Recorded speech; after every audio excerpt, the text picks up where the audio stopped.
आज हम बात करने के लिए जा रहे हैं कि चुनावी माहौल है, उस दौरान नीतीश कुमार के द्वारा कुछ घोषणाएँ की गई है ना? वह क्या घोषणाएँ हैं, हम उस पर बात करने के लिए जा रहे हैं और जो एग्ज़ैक्ट क्या-क्या घोषणाएँ हैं, उसको हम बताने के लिए जा रहे हैं। इसमें नीतीश कुमार के द्वारा जो कुछ घोषणाएँ की गई, इसमें से 5 प्रमुख घोषणाएँ हैं। उसमें क्या है कि नौकरी के लिए प्रारंभिक परीक्षा का आवेदन शुल्क सिर्फ ₹100 और मुख्य परीक्षा निःशुल्क रहेगा।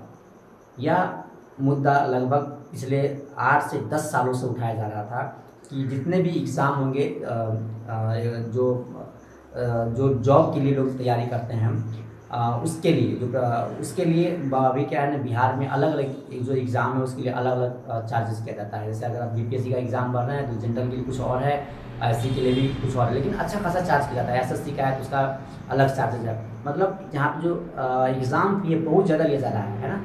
उसको क्या है, आप एग्ज़ाम में भी 2 तरह से, मतलब एग्ज़ाम में 2 एग्ज़ाम होते हैं। एक होते हैं प्री होते हैं, एक दूसरा होता है मेंस होता है। तो प्री में ज़्यादा पैसे लेते हैं और मेंस में भी एग्ज़ाम फ़ी देना पड़ता है। तो यहाँ पे क्या है, विद्यार्थियों का बहुत पुराना मांग था, तो इसको ₹100 करते हुए और मेंस का एग्ज़ाम मुफ्त में किया गया सरकार के द्वारा।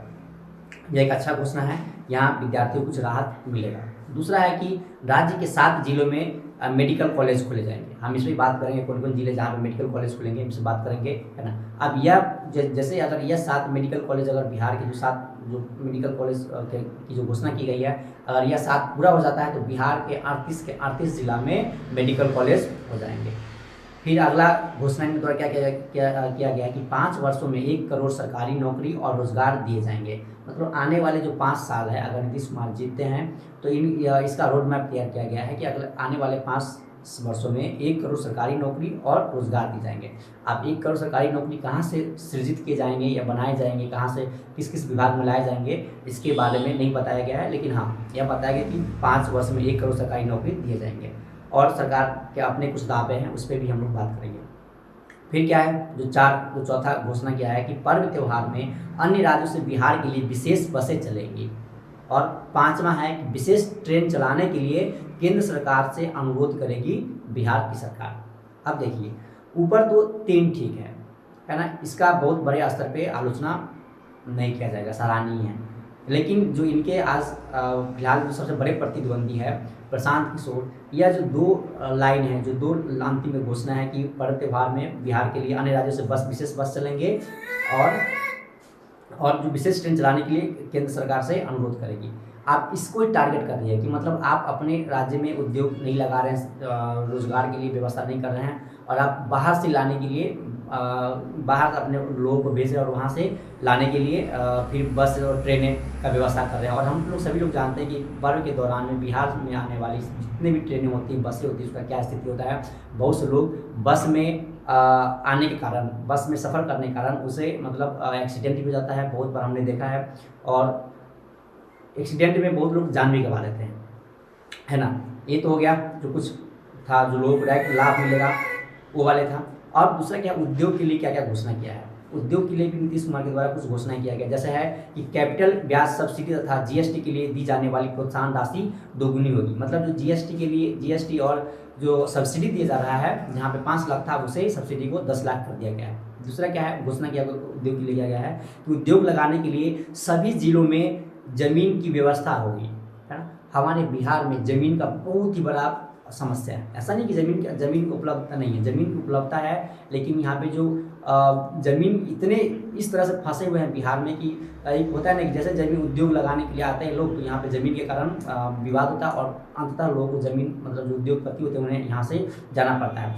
इसमें एक और अच्छा काम किया है कि ज़्यादा रोजगार देने वाले उद्योगों को मुफ्त में ज़मीन दी जाएगी। इसलिए सराहनीय वाले काम है, या अच्छा काम है, अगर ऐसा होता है तो बहुत अच्छा है। फिर जो चौथा घोषणा किया गया उद्योग के लिए, उद्योग लगाने के लिए आवंटित जमीन संबंधित विवादों को जल्द से जल्द समाप्त किया जाएगा। यह सबसे बड़ा उद्योग में, जो बिहार में अगर जो सबसे बड़ा कहीं मामला फंसता है तो यही है, ज़मीनी विवाद, है ना? तो जहाँ पे बड़ा सा उद्योग लगाएगा, है ना, तो वहाँ पे अगर वो ज़मीन में किसी तरह का विवाद है तो वहाँ पे राज्य सरकार उसे प्रमुखता देते हुए उन ज़मीनी विवाद को खत्म करेगा। और 5वां जो घोषणा है कि उद्यमियों के लिए नई सुविधाएं देने का राज्य सरकार बना रही है विस्तृत योजना। मतलब जो नए उद्यमी हैं, जो नए लोग स्वरोजगार करना चाहते हैं, कुछ नया स्टार्टअप करना चाहते हैं, तो उसके लिए राज्य सरकार अलग से खाका तैयार कर रही है, अलग से रोड मैप तैयार कर रही है। अगर हम जैसे हमने बात किया था कि मेडिकल कॉलेज के बारे में, तो मेडिकल कॉलेज बिहार के किन जिलों में खुलने खुलने जा रहा है, तो वह किशनगंज, कटिहार, रोहतास, शिवहर, लखीसराय, शेखपुरा और अरवल, है ना। अगर ये 7 हो गए, इससे पहले 6 मेडिकल कॉलेज बिहार में पहले से कार्यरत है, जो बड़े बड़े जिला है वहाँ पे कार्यरत है, और 21 मेडिकल कॉलेज की पहले से मतलब 2019 से ही घोषणा किया जा रहा है बिहार में, और नए नए मेडिकल कॉलेज बनाए जा रहे हैं। लेकिन इसका हाल यह है कि जो 21 मेडिकल कॉलेज है उसमें अभी बहुत से मेडिकल कॉलेज बनना शुरू नहीं हुआ है, लेकिन आवंटित हो गए हैं, जगह आवंटित हो गए हैं, लेकिन वहाँ पे काम शुरू नहीं हुए हैं। दूसरा है कि जो पटना मेडिकल कॉलेज है उसे 5400 जो उसका क्षमता बढ़ाते हुए 5400 बेड किया गया है, और एशिया का सबसे बड़ा मेडिकल कॉलेज उसे बनाया जाएगा। दूसरा अगर है तो जो 5 और जो 6 था, और जिसमें जो 5 अन्य जो पुराने मेडिकल कॉलेज जैसे दरभंगा हो गया, जीएम कृष्ण मेमोरियल मुजफ्फरपुर में हो गया, इस तरह के जो पुराने मेडिकल कॉलेज है वहाँ का उसका क्षमता बढ़ाते हुए 25,000 किया जाएगा, सॉरी 2500 किया जाएगा, बेड का क्षमता से 2500 किया जाएगा।